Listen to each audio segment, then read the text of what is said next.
Let's take a look at a few endgames.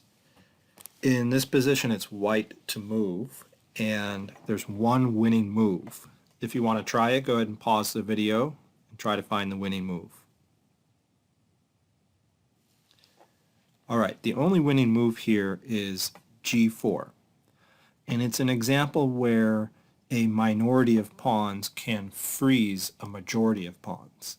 That single pawn on g4 is stopping both black pawns from pushing forward. White will use the b pawn as a decoy, and then his king will come over and collect the black pawns. A failed attempt is to try to break through with the black pawns, but the problem is white's pawn will queen, the black king is too far away, but black's pawn will be caught by the white king. So that breakthrough doesn't work. So white is going to win after g4. Black just has to suffer his fate, like this perhaps. And white can make a break for it, and black can't follow along because he has to take care of the passed b pawn. So maybe he goes after it. White goes after these pawns here. Now white has to be very careful. Right here, there's only one winning move. Okay, and it's king to f5. The point is, white would like to collect up that back pawn and then the one in front of it. But if white approaches it carelessly, like king to f6, then black gets away with a draw by pushing to h5, threatening the pawn on g4. If black can successfully trade off that pawn, then white cannot win. So white would have to capture if he wants to try for win, but then both players will mutually queen, and that would result in a drawn position.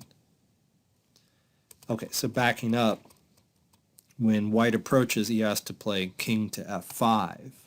Now this move no longer works because when white captures it, this pawn will be caught. Okay, so black can't push that pawn. He can only sit around and wait for it to be captured. And when white captures these pawns, he's in time to get to one of the three key squares for his g4 pawn. So he will win that endgame. All right, let's see another example. Okay, here it's white to move and win. Okay, maybe pause the video, give it a try. All right, again, there's only one winning move here, which is king to f2. And this is a strange case where you can mate with a lone knight, but only in the special scenario where black is trapped in front of a rook pawn. Sometimes this wins. You have to trap the king on that h file. You can't let it out. Any other move would have let that king out. For example, check, king gets out, and there's no hope of mating it. Okay. White can still stop the pawn and draw, probably like that, and he's covering that square in front of the pawn. But once that king gets out, there's no hope of mating. So the first move must be king to f2. All right, and that forces king to h1, and now knight to f1 covers the h2 square, so the black king can't move, his pawn is forced forward, and then he gets mated by the knight. Okay. All right, let's look at a third example. This comes from an actual game, Spielman versus Duras from Carlsbad 1907. And black just put white in check. The black pawn is going down the board, and it's an easy draw. That pawn is well back. White has no trouble here at all. But white wanted a quick draw and played rook to f4, reasoning that after the rooks get traded, it will be a drawn and an easily drawn king and pawn versus king endgame. But white was mistaken. Rook to f4 was a blunder. Pause the video and try to find black's winning move here. Okay, white was correct that taking the rook results in a drawn king and pawn endgame, because the black king would have to get to one of these three key squares of the pawn, and white has those well covered.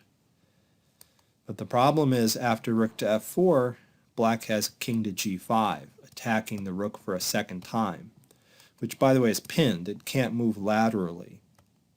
So the rook will either be lost or white will have to trade it.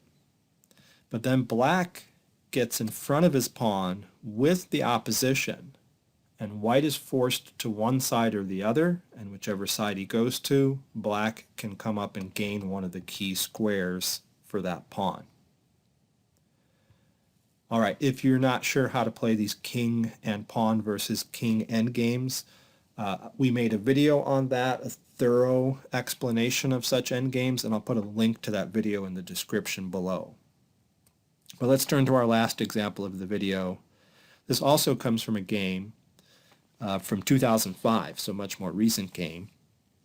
And here the black pawns are coming down the board, and the black pawn just landed on f2, checking the white king. And in this position, white resigned, okay, which was a blunder. White should not have resigned. White has an easy draw. So try to find it, pause the video and find white's draw. Okay, so white's obvious move here is to take the pawn, and that is correct. Can't do anything else. If you go in the corner, you're going to get mated immediately. If you go over here, you're just needlessly losing this pawn and wasting time. Okay, you might want to take this pawn next. Okay, so there's no reason not to take this pawn. And now white is threatening to go right back and protect his h-pawn. So black has nothing better than to take that pawn. Okay, so why did white think that this was a lost position? Well, I'm not sure. Maybe because the knight is going to be distracted by this pawn and drawn over that way, and this king already has these three squares covered, and it looks like the pawn might queen. But the white player didn't see that the roles of the king and knight should switch here. It should be the king that stops the a pawn and the knight that stops the g pawn, not the other way around.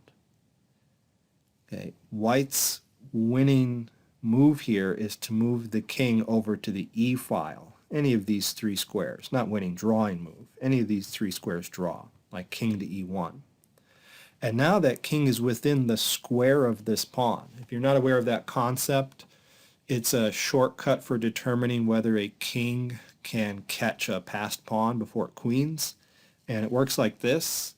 If you take that pawn and draw a diagonal to the queening rank, the 8th rank, like this, that's the diagonal of a square. And if white can get into that square, then he can catch the pawn. So he's catching this pawn here. That means the knight is now free to come over and stop the g pawn. So black has no hope. Maybe he pushes this pawn, hoping to lure the knight further away, but the white king can just come over and contain that pawn still. It is funny though that knight takes that a4 pawn is also a drawing move. Okay, so it's not that big of a deal if the white knight goes over here. He can still get back in time to stop the pawn. Let's see that. Take the pawn, pawn comes forward, knight comes back, pawn comes forward, knight comes back. If you can control any square in front of the pawn that's threatening to queen with your knight, then you've stopped the pawn. There's nothing black can do to promote here, to chase the knight away. So that would have been fine. Or white could have just moved the king over, and if that pawn continued to push, it's going to get caught. Okay, and at any time in that sequence, black could have pushed this pawn, but then the white knight comes back and easily contains it. It's got the queening square covered. All right, so funny example of resigning in a drawn position. All right, thanks for watching the video.